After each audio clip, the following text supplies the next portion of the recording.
우리 복된 주일 이 자리에 오신 성도 여러분들 주님의 이름으로 환영하고 축복합니다. 보시는 여러분이나 성도분들이나 저나 어색하기는 마찬가지입니다.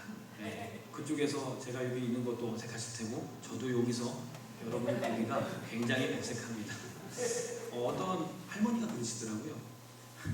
목사님하고 저를 이렇게 보더니 아우 여기 목사님들이 왜 이렇게 땅딸만하냐고 그런 얘기를 하시는 걸 가지고 여러분 땅딸만하니까 여기서 보기가 편하신 거죠. 안 그러면 저렇게 크면 목이 여러분 보시기에 굉장히 목이 아플 거예요. 작은 것도 은혜인 줄로 믿습니다. 이 시간도 함께 좀 말씀을 나누기를 원하는데 오늘은 시험을 당할 때라는 어떤 제목으로 함께 좀 나누기 전에 또 감사의 말씀을 좀 드리겠습니다. 저희 그 첫째가 다니는 어린이집에 아시겠지만 그 교사 선생님이 이제 그 확진자가 나온 그 음식점에 가가지고 그것 때문에 깜짝 놀래가지고 여러분들 좀 들으신 분들 굉장히 좀 놀라셨을 것 같은데 다행히 음성으로 판정이 나가지고 기도해 주신 분들께 감사의 말씀을 드립니다. 그리고 한 가지 더 좀 말씀드릴 건 우리 저번 주에 처음 본 우리 친구들이 있어요. 우리 형제하고 자매 한 분인데요. 결혼 안 했습니다. 결혼 안 했으니까 애기 있냐고 물어보시면 안 되고요. 저희 학교 때 동기들인데 같이 우리 남자친구가 아직은 교회에 저번 주에 처음 나왔다고 하더라고요. 그래가지고 또 이렇게 만나게 돼서 여러분들 인사해 주시고 반갑게 맞이해 주시기 바랍니다. 박수로 한번 해주세요. 처음이니까 이렇게 박수를 받는 거예요. 몇 번 더 오다 보면은 이 땅을 살면서 신자나 믿지 않는 사람들이나요 똑같은 고난을 받습니다. 예수님을 믿는다고 해서 고난을 안 받는 게 아니라는 거예요. 똑같이 고난을 받죠. 그래서 안 믿는 사람들은 이런 고난을 당할 때 여러 가지 한탄을 하죠. 왜 이렇게 내 삶이 꼬이는지. 또 요새는 점을 보러 그렇게 많이 간대요. 그러니까 내 인생이 왜 이렇게 꼬여버렸는지를 한번 점쟁이한테 물어보러. 근데 그 상당히 물어보는 그 사람들 중에 상당수가 그리스도인이라는 게 또 더 충격적인 거예요. 여기 분들 가운데는 없으시겠지만 다 미소를 짓고 계셔서 없으시겠지만 그렇게 묻는다라는 거예요. 그러니까 자기가 알 수 없는 그 과거에, 그러니까 미래에 대해서 뭔가 불확실성에 대해서 자꾸 의지하고 싶은 거죠. 여러분, 근데 우리 믿는 사람들, 신자들은 어떠합니까?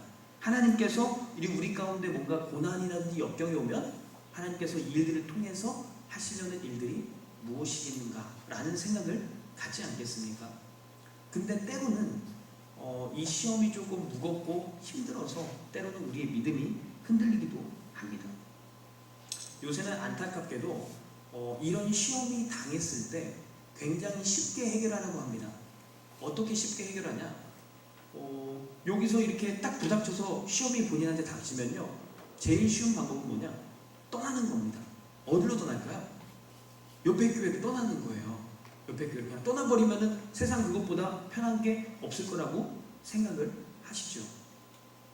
내가 내가 저 한 권사만 없으면은 내가 여기서 그 사람만 없으면 내가 여기서 신앙생활 잘할 수 있다 이겁니다.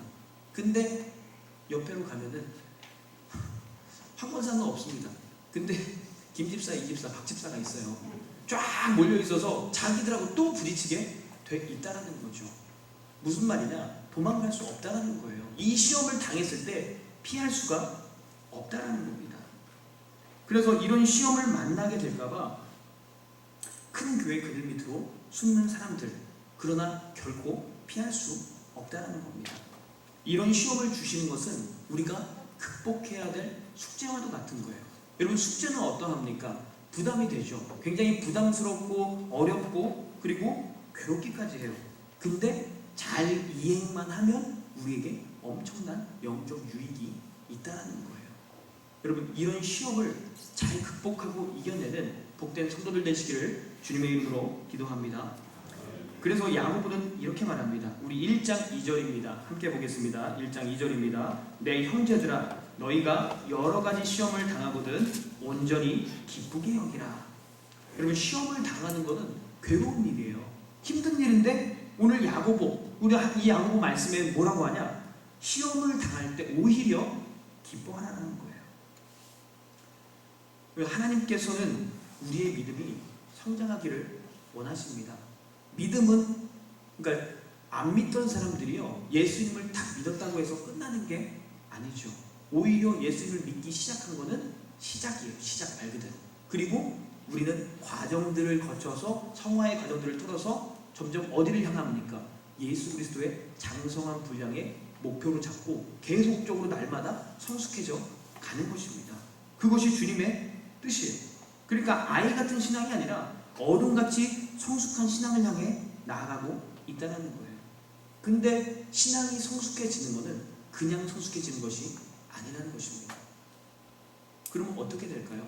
그 가운데 고난과 역경이라는 그런 매개물을 통해서 우리를 성숙되게 만들어 가신다는 거예요. 그러니까 우리의 신앙이 성숙되어지기 위해서는 반드시 무엇이 필요하냐? 고난의 과정이 필요하다는 겁니다. 저희 둘째가 이제 돌을 이제 좀 지났는데 붙잡고 일어납니다. 붙잡고 부들부들 떨면서 일어나요. 그리고 막 걸으려고 열심히 노력을 하죠. 근데 그런 과정 가운데요, 많이 머리도 바닥에 박고 한 2번 정도 박으니까 그 다음부터 이게 무서운가 보더라고요. 안 떨어지려고 막 안간힘을 쓰는데 이게 몸이 마음대로 안 움직이니까 또 부딪히고. 그럼에도 불구하고 이 아이는 일어서려고 하는 것을 멈추지 않습니다. 왜냐면은 이 아이가 가야 될 방향이 그쪽 방향이니까, 일어서야 되니까 결국에는. 그러니까 그 아이가 포기하지 않고 두렵지만 끝까지 밀고 나가는 거예요. 여러분, 이렇게 성숙해지는 거는 이 아이처럼 두려움이 있을 수 있고 어려움이 있을 수 있고 괴로움이 있을 수 있다는 겁니다. 이 과정 가운데. 근데 이런 과정을, 고난의 과정을 지날 때 보이기 시작하는 게 있다는 겁니다. 여러분, 이 고난의 과정을 지날 때 무엇이 보일까요? 바로 우리 믿음의 진면목이 보이더라는 거예요. 우리 믿음의 진면목이 무엇입니까? 껍데기가 감춰진 그것이 아니라 모든 것을 다 벗겨놓고 우리 믿음이 진짜 하나님 앞에서 어떠한지를 무엇이 보여주냐? 고난과 역경이 우리의 믿음을 정확하게 보여주더라는 겁니다. 우리 마음이 굉장히 많이 겹겹이 쌓여 있습니다. 사람의 마음을 보여줄 수 없지만요, 만약에 보여주게 되면 굉장히 복잡할 거예요. 그렇지 않습니까? 근데 우리의 마음이 너무나 복잡하게 겹겹이 쌓여있고 숨겨져 있어서요, 우리 자신도 잘 모르는 경우가 많이 있습니다. 근데 이런 시험이 다가왔을 때 우리의 진짜 속마음을 드러내더라는 거예요. 우리의 마음의 동기를 드러내더라는 겁니다. 이 시험은 피할 수 없다는 거예요. 또한 피해서도 안 된다는 것입니다. 여러분, 요나가 이 시험을 닥쳤을 때, 여러분, 요나의 입장을 한번 생각해 보시면 좋을 것 같습니다. 요나는요, 니느웨 사람들이 싫었어요. 왜냐면 그 사람들이 구원받는 게 쟤네들이 우리를 괴롭히기 때문에 저 백성들이, 니느웨 백성들이 구원받기를 싫었다라는 거예요. 근데 하나님이 하필이면 니느웨 백성 가서 거기 가서 복음을 전해서 쟤들을 구원하라는 겁니다. 그리고 선지자가 요나밖에 없습니까? 다른 선지자들 많이 있잖아요. 그럼 다른 선지자를 보내면 되는데 왜 굳이 요나를 보내셔서, 하기 싫은 요나를 보내셔서 그곳에 보내셨나라는 거예요. 하나님께서 아직 아이 같은 그 요나의 마음을 성숙되게 하시려고 그런 시험을 주신 줄로 믿습니다. 시험은 우리를 괴롭게 하려는 것이 아니라는 것이요, 오히려 우리를 온전하게 만들기 위함인 줄로 믿습니다. 주님께서 원하시는 것은 우리의 온전함이라는 거예요. 예전에 죄의 습성에서 젖어 있어서 그렇게 젖어 있는 백성이 아니라 하나님의 백성으로, 하나님의 백성답게 살기를 주님께서 너무나 원하신다는 것입니다. 그래서 우리가 이런 시험을 만났을 때 기뻐해야 할 이유가 바로 여기에 있는 것입니다. 여러분, 아멘이십니까?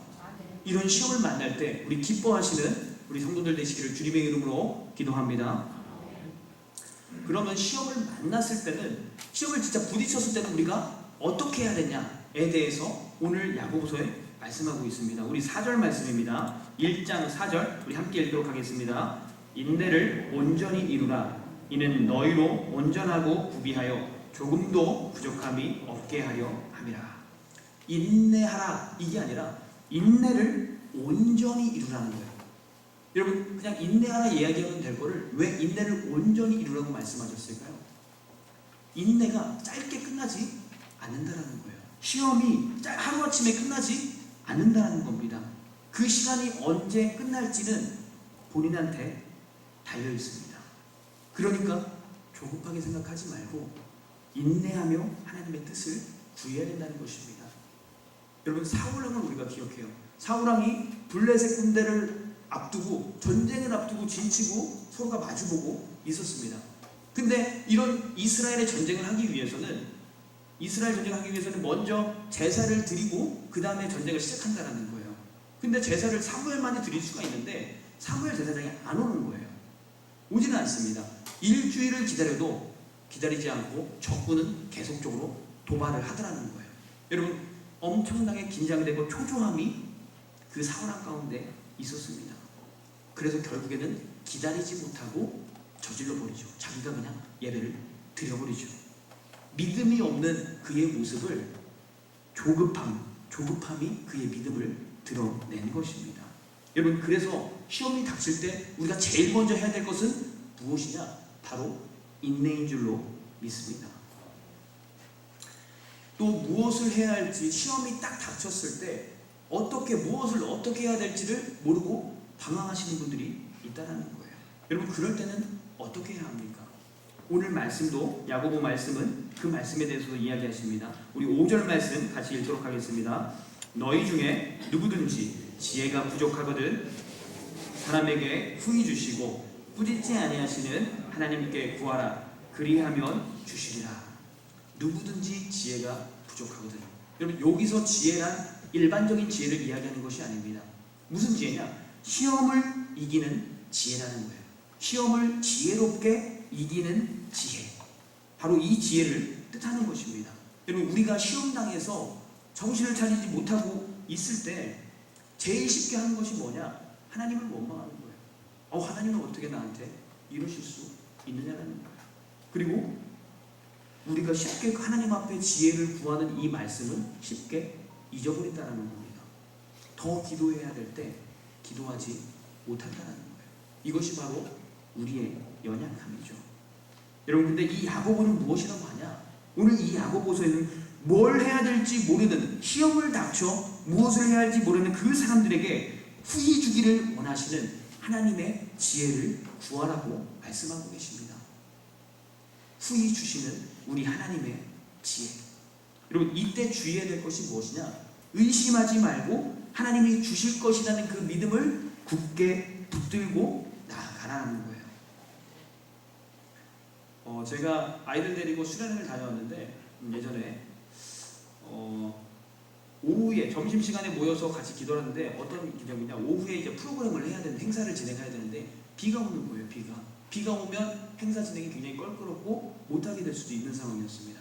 그러니까 점심 때 점심을 먹고 교육자들하고 선생님들 다 모아놓고 진행자 목사님이 막 기도를 하는 거예요. 열심히 통성으로 막 뜨겁게 기도했습니다. 비가 오면 안 됩니다. 하나님 비를 멈추게 해주십시오. 뜨겁게 기도하고 함께 기도하고 이제 마무리를 하고 정리를 하는데 광고를 하시는 거예요. 어떤 광고를 하시냐? 그래도 오후에는 우산을 가지고 오십시오. 혹시 비가 올지도 모르니. 이 얘기를 하시더라고요. 우리가 기도하는 것은 여러분 주님의 일하심을 믿고 잠잠히 기다리는 성도들 되시기를 주님의 이름으로 기도합니다. 그리 아니하실지라도의 믿음을 우리가 소유하기를 원합니다. 여러분 다니엘의 세 친구가 어떠합니까? 그들이 죽음 앞에서도 믿음을 포기하지 않고 하나님의 일하심을 굳게 믿는 것만으로도 사실은 굉장히 훌륭한 믿음이죠. 근데 그것으로 끝나는 것이 아니라 더 나아가서 비록 우리의 생명을 구원하지 않으실지라도 우리는 그 하나님을 끝까지 믿겠다라고 고백하는 것입니다. 여러분 이런 그리 아니하실지라도의 복된 믿음이 우리 10년 가운데 넘치시기를 주님의 이름으로 기도합니다. 여러분 우리에게 가장 많이 닥치는 시험은 아무래도 돈에 관련된 것 같아요. 예, 아마도 돈에 관련된 것 같아요.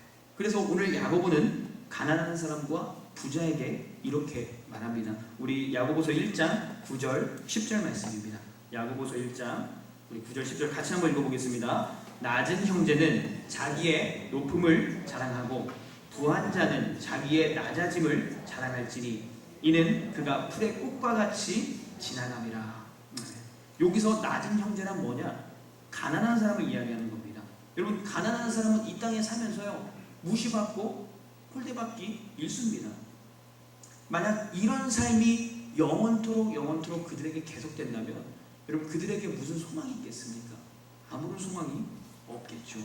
근데 우리가 사는 이 땅에서는 비록 그런 모습이었을지라도 우리가 주님 곁에 가는 그때는 어떤 모습이라는 거예요? 놀라운 영광의 존재로 주님 앞에 서게 될 것이라는 소망이 있다는 것입니다.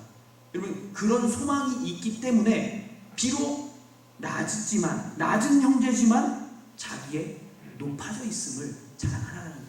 그리스도 안에서. 할렐루야.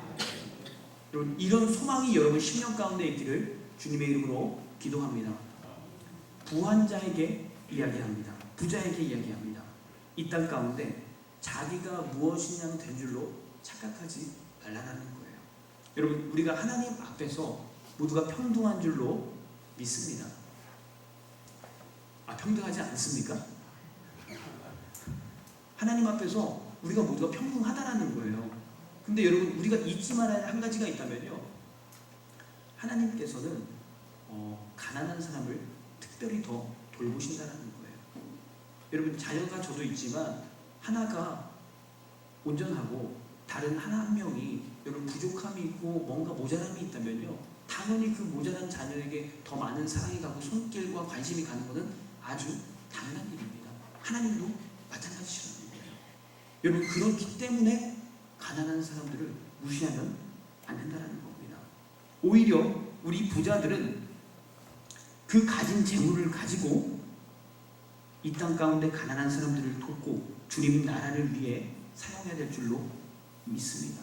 여러분, 그럼으로써 자기의 낮아진 그 모습들, 가난한 사람들과 함께하고 그들을 도와주고 섬기는 그 모습을, 낮아진 모습을 뭐하라? 자랑하라는 거예요. 부한 거 가지고 자기가 높은 위치에 앉는 것이 아니라, 이것이 가난한 자들과 부한 자들에게 주시는 주님의 말씀입니다. 제가 그 전도사였을 때요, 전도사라는 그 호칭에는 사실은 수식어가 하나씩 붙어서 이야기하는 경우가 많이 있습니다. 어떤 게 붙을까요? 어떤 수식어가 붙을 것 같습니까? 젊은 전도사? 보통요, 가난한 전도사가 많이 붙습니다. 가난하다는 수식어가 굉장히 많이 붙어요. 그러니까 저도 그렇죠. 그래서 저도 이제 그 전도사 때 저희 지금 있는 와이프를 이렇게 만났습니다. 와이프를 만났는데, 아니 학교에 가면은 자매들이 있을 줄 알았거든요. 근데 자매들이 없어요. 다 형제들밖에 없는 겁니다. 결혼할 때가 됐는데. 그러면은 어디밖에 없을까요? 교회밖에 없습니다. 근데 교회는 할머니들밖에 안 계시네요. 그러니까 이게 큰일 나는 겁니다. 어떻게 해야 될까요? 제가 할 수 있는 방법 딱 한 가지밖에 없더라고요. 그 학교 동기들한테 소개팅 좀 해줘라. 그 얘기를 이제 반농담으로 얘기를 했는데 들어온 거예요. 두 건이 들어온 거예요. 두 건이. 그래가지고 한 건은 패스하고 두 번째 만난 사람이 바로 지금 같이 사는 와이프입니다. 그래서 제가 이제 서로가 이제 결혼에 대한 약속을 하면서 이제 프로포즈는 아니었지만 이제 이런 얘기를 했죠. 뭔가를 좀 얘기를 해줘야 되니까. 근데 사실 그때는 이제 되게 순수하니까 내가 너를 위해서 모든 것을 해주겠다는 행복, 이런 이야기를 사실 지금 생각해보면 조금 해도 되는데 너무 이게 순수하다 보니까 그런 얘기는 안 했어요. 그리고 뭐라고 얘기냐, 내가 너한테 많은 것들을 해줄 수는 없다. 근데 내가 딱 한 가지 약속해줄 게 있는데 뭐냐, 매일매일을 내가 지금보다 더 나은 모습으로 당신 앞에 서겠다라는 약속을 했어요. 우리 여자분들만 고개를 이렇게 끄덕이고 계시네요. 저는 지금 이 약속을요 지키려고 굉장히 최선의 노력을 다하고 있는 것으로 얘기를 한다면은 저희 와이프는 자다가도 새벽에 벌떡 일어날 거예요. 벌떡 일어날 거예요. 뭐라고? 이러면서 일어날 거예요. 근데 여튼간에 제 마음은 그렇다는 거예요. 여러분, 근데 매일매일 지금보다 더 나은 모습으로 서는 것, 여러분, 이것은 어떻게 보면은 그리스도인으로서의 의무라는 것입니다. 날마다 하나님 앞에 더 나은 모습으로 날마다 서는 것. 여러분, 주님이 그것을 얼마나 원하시겠습니까? 너무나 원하신다는 거예요. 그래서 저는 이 얘기를 와이프한테 했지만요, 항상 그 마음가를 해놓고 그걸 기억하는 게, 내가 하나님 앞에서도 날마다 더 나은 모습으로, 더 성숙한 모습으로 나아가야겠구나 라는 마음들이 항상 제 마음에 있다라는 거예요. 여러분들도 날마다 우리 주님 앞에 더욱더 성숙되고 발전된 모습으로 서시는 복된 우리 성도들 되시기를 주님의 이름으로 기도합니다. 우리 가난에 대해서 조금 더 이야기했으면 좋겠습니다. 성경에 보니까 이렇게도 연결합니다. 가난이 게으름과 연결되어 있다 라고도 이야기를 하십니다. 당연히 그런 거겠죠. 게으름 가운데는 게으름으로 인한 가난이 분명히 있다는 거예요. 그러니까 게으름은 어떤 게 있냐, 몸이 게으른 게 있어요. 진짜 몸이 게으른 게. 그리고 또 한 가지가 무엇이냐, 생각이 게으른 겁니다. 몸은 열심히 뭔가를 일하고 있는데 아무 생각이 없는 거예요. 이건 역시도 게으름이죠. 근데 우리가 이 부분에 대해서 잘 감당하고 있다면은, 육체라든지 우리가 생각에 대한 부분을 열심히 게으름 피지 않고 부지런하고 성실하게 이 의무를 다하고 있다면은, 여러분, 하나님이 책임져 주실 줄로 믿습니다. 주님이 책임져 주신다는 거예요.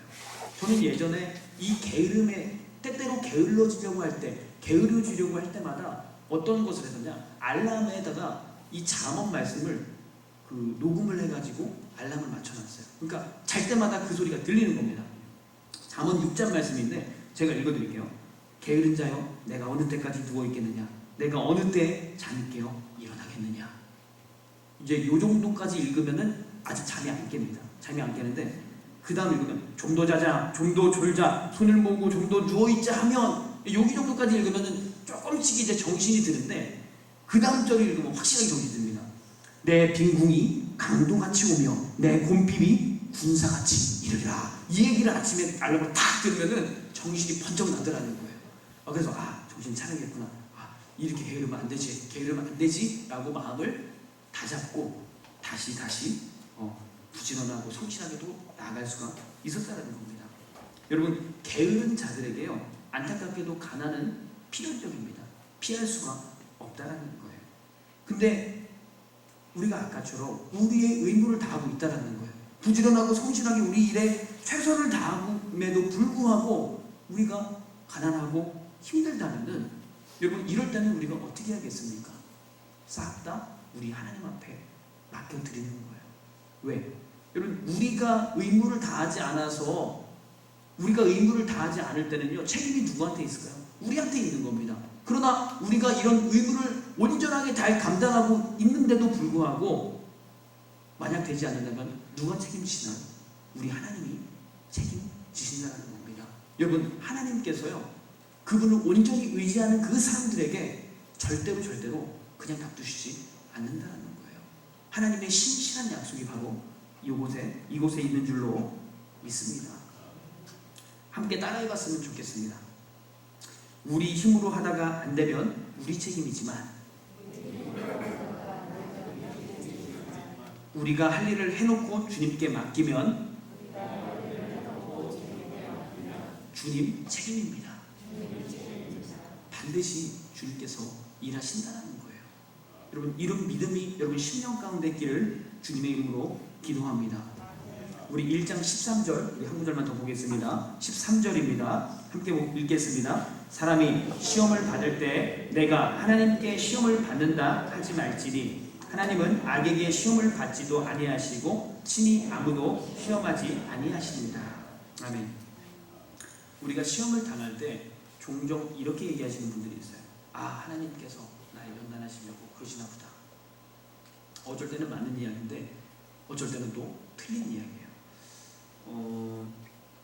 이런 경우가 있죠.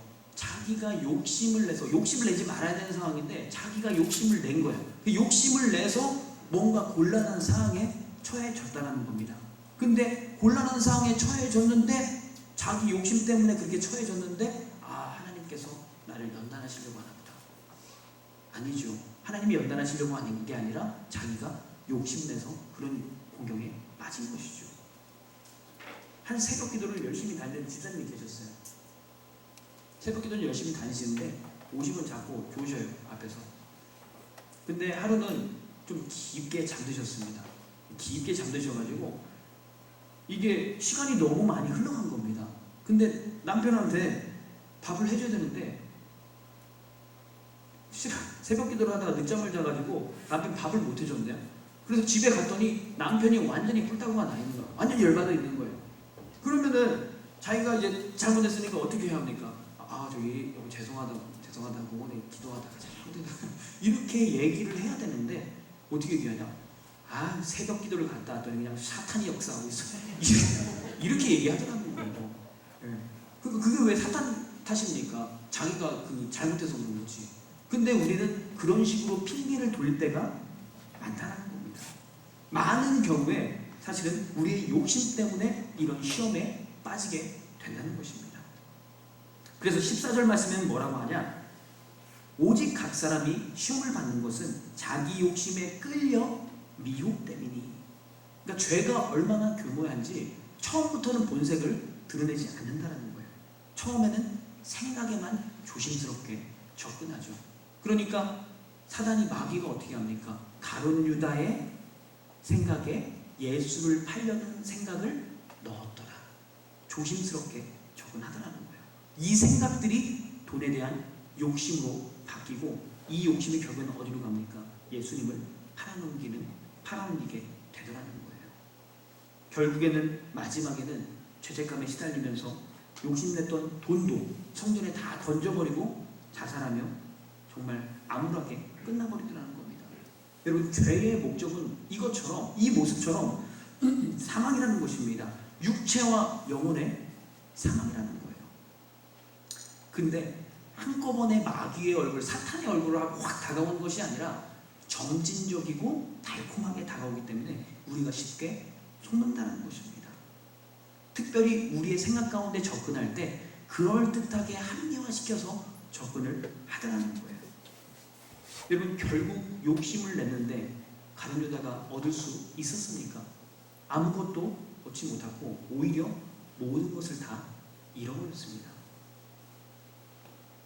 근데 오늘 이 야고보 말씀에는요, 얻을 수 있는 방법들을 우리에게 가르쳐 주더라는 거예요. 우리 함께 읽도록 하겠습니다. 우리 17절 말씀입니다. 17절 함께 읽겠습니다. 온갖 좋은 은사와 온전한 선물이 다 위로부터 빛들의 아버지께로부터 내려오나니 그는 변함도 없으시고 회전하는 그림자도 없으시니라.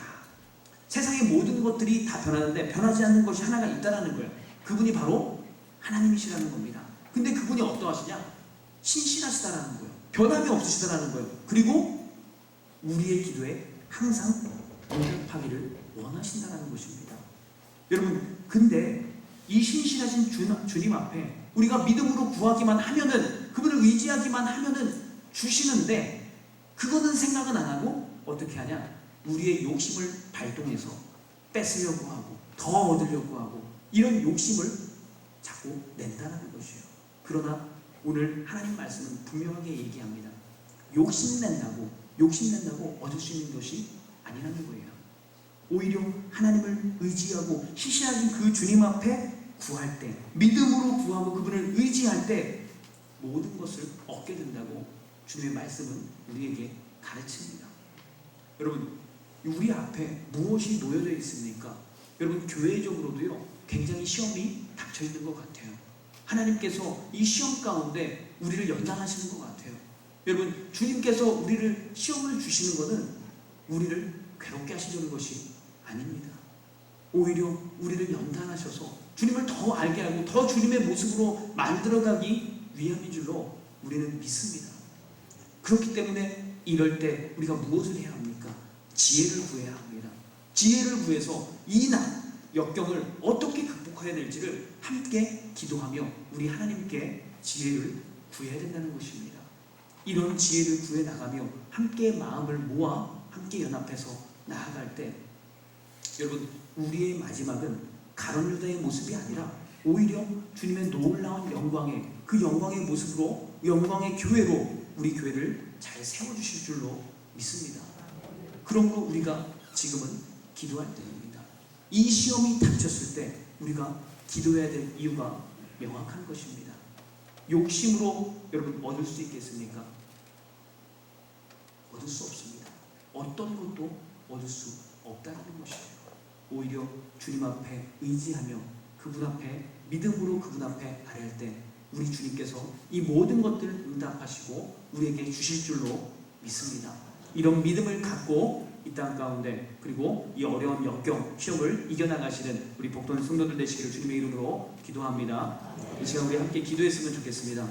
하나님, 우리 앞에 어떤 시험이 놓여져 있습니까? 하나님, 기쁨으로 맞이하며 이것들을 하나님 선하게 행하실 그 주님을 바라보며 나아갑니다. 우리에게 믿음을 더하여 주시옵소서, 인내를 더하여 주시옵소서, 그 믿음 가지고 능히 이겨나갈 수 있도록 주님 역사해달라고 이 시간 우리 다 같이 함께 기도하겠습니다. 오 산행의 하나님, 이 시간도 주님 앞에 나아갑니다. 하나님, 어떤 고난에 있습니까? 우리 개인적으로 처한 고난이 있습니까? 주님 말씀하시옵소서, 저들 가운데 가셔서 말씀하여 주시옵소서, 그 고난 가운데 주님이 일하심과 행하심을 보여주시고 이 모든 상황 가운데 주님의 놀랍게 역사하신 은혜를 구하며 나아갈 수 있도록 주님 도와주시옵소서. 무엇을 어떻게 해야 할지 당황하며 있습니까? 주님 지혜를 주시옵소서. 이 시간 구하오니 지혜를 허락하여 주셔서 무엇을 어찌해야 할지 주님 가르쳐 주시고 그 길을 향하여서 담대하게 믿음으로 나아갈 수 있는 주님 복된 은혜를 허락하여 주시옵소서. 이 시간도 하나님 주님의 은혜를 구합니다. 우리 교회 가운데 일하실 그 주님을 바라보오니 주님께서 하나님 특별히 보살피시고 함께 하시고 이 모든 역경이 믿음으로 하나님 주님 의지하며 잘 이겨낼 수 있도록 주님 붙잡아 주시고 인도하여 주시옵소서. 이 모든 것들 우리 주님께 맡겨드립니다. 주님께 올려드립니다. 주님 함께하여 주시옵소서. 342장 찬양하시면서 봉헌하겠습니다.